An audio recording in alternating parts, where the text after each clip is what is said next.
ಬಲ್ಲೂಟ factory ಸ್ಥಾಪನೆ ವಿರೋಧಿಸಿ ಕೊಪ್ಪಳ ಬಂದ್. ಕೊಪ್ಪಳದಲ್ಲಿ ಸ್ಟೀಲ್ ಫ್ಯಾಕ್ಟರಿ ಸ್ಥಾಪನೆಗೆ ರಾಜ್ಯ ಸರ್ಕಾರ ಅವಕಾಶ ಕೊಟ್ಟಿರುವಂತಹ ವಿಚಾರವಾಗಿ ದೊಡ್ಡ ಮಟ್ಟದ ಪ್ರತಿಭಟನೆಗೆ ಕಾರಣವಾಗಿದೆ. ಕೊಪ್ಪಳದ ಬಳಿ ಬೊಲ್ಲಾಟೋ ಸ್ಟೀಲ್ ಕಾರ್ಖಾನೆಗೆ ಸ್ಥಳೀಯರಿಂದ ವ್ಯಾಪಕವಾಗಿ ವಿರೋಧ ವ್ಯಕ್ತವಾಗುತ್ತಿದೆ. ಕೊಪ್ಪಳ ಬಂದ್ ಹೋರಾಟಕ್ಕೆ ಶ್ರೀ ಗವಿಸಿದ್ದೇಶ್ವರ ಸ್ವಾಮೀಜಿಗಳು ಸಾಥ್ ಕೊಟ್ಟಿದ್ದಾರೆ. ಬಹಿರಂಗ ಸಭೆಯಲ್ಲಿ ಗವಿಮಠ ಶ್ರೀಗಳು ಕಣ್ಣೀರು ಇಟ್ಟಿದ್ದಾರೆ. ಎಂಎಸ್ಪಿಎಲ್ ಕಾರ್ಖಾನೆಯಿಂದ ಕೊಪ್ಪಳ ಸುತ್ತಮುತ್ತಲಿನ ಪರಿಸರ ಹಾಳಾಗುತ್ತಿದೆ. ಇದರಿಂದ ಜಾನುವಾರುಗಳು ಈ ವಿಷ ಮಾಲಿನ್ಯದಿಂದ ಕೊಪ್ಪಳ ನಗರದ ಜನರು ಅಸ್ತವ್ಯಸ್ತಗೊಳ್ಳುತ್ತಿದ್ದಾರೆ. ನಮಗೆ ಈ ಫ್ಯಾಕ್ಟರಿ ಬೇಡ ಅಂತ ಹೇಳಿ ಅಭಿನವ ಗವಿಸಿದ್ದೇಶ್ವರ ಸ್ವಾಮೀಜಿಗಳು ಬಹಿರಂಗ ಸಭೆಯಲ್ಲಿ ಕಣ್ಣೀರಿಟ್ಟಿದ್ದಾರೆ. ಕೊಪ್ಪಳ ತಾಲೂಕು ಕ್ರೀಡಾಂಗಣದಲ್ಲಿ ನಡೆಯುತ್ತಿರುವ ಪ್ರತಿಭಟನೆಯಲ್ಲಿ ಶಾಸಕರಾದ ಹಿಟ್ನಾಳ್ ಜನಾರ್ದನ ರೆಡ್ಡಿ, ಎಂಎಲ್ಸಿ ಹೇಮಲತಾ ನಾಯಕ್ ಅವರು ಕೂಡ ಈ ಹೋರಾಟದಲ್ಲಿ ಭಾಗವಹಿಸಿದರು. ಕಾರ್ಖಾನೆ ವಿರುದ್ಧ 10,000ಕ್ಕೂ ಹೆಚ್ಚು ಜನರಿಂದ ಹಾಗೂ 150ಕ್ಕೂ ಹೆಚ್ಚು ವಿವಿಧ ರೈತ ಸಂಘಟನೆಯಿಂದ ದೊಡ್ಡ ಮಟ್ಟದ ಪ್ರತಿಭಟನೆ ಮಾಡಲಾಯಿತು. ಈಗ ಕೊಪ್ಪಳದ ಬಳಿ ಕುಣಕೇರಿ, ಗಣಿಕೇರಿ, ಬಗನಾಳ ಹತ್ತಿರ ಹಾಕಿರುವ ಫ್ಯಾಕ್ಟರಿಯಿಂದಲೇ ಈಗಾಗಲೇ ವಿಷಪೂರಿತ ಹೊಗೆಯಿಂದ ರೈತರು ಹಾಳಾಗುತ್ತಿದ್ದಾರೆ.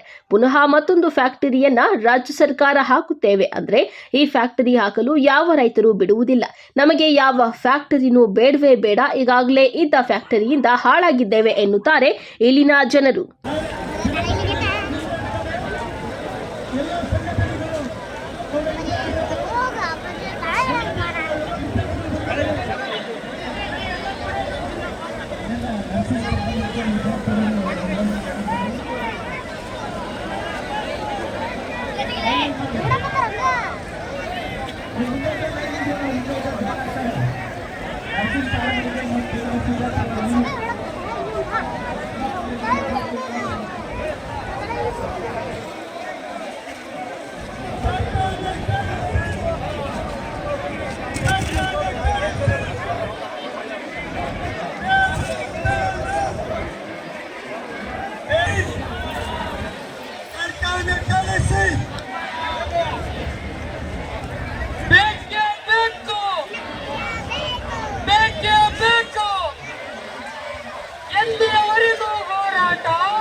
ನಮ್ಮೆಲ್ಲ ಆಟೋ ಚಾಲಕ ಸಂಘದವರು ಈ ಒಂದು ಬೃಹತ್ ರ್ಯಾಲಿಗೆ ಬೆಂಬಲ ಕೊಟ್ಟಿದ್ದಾರೆ.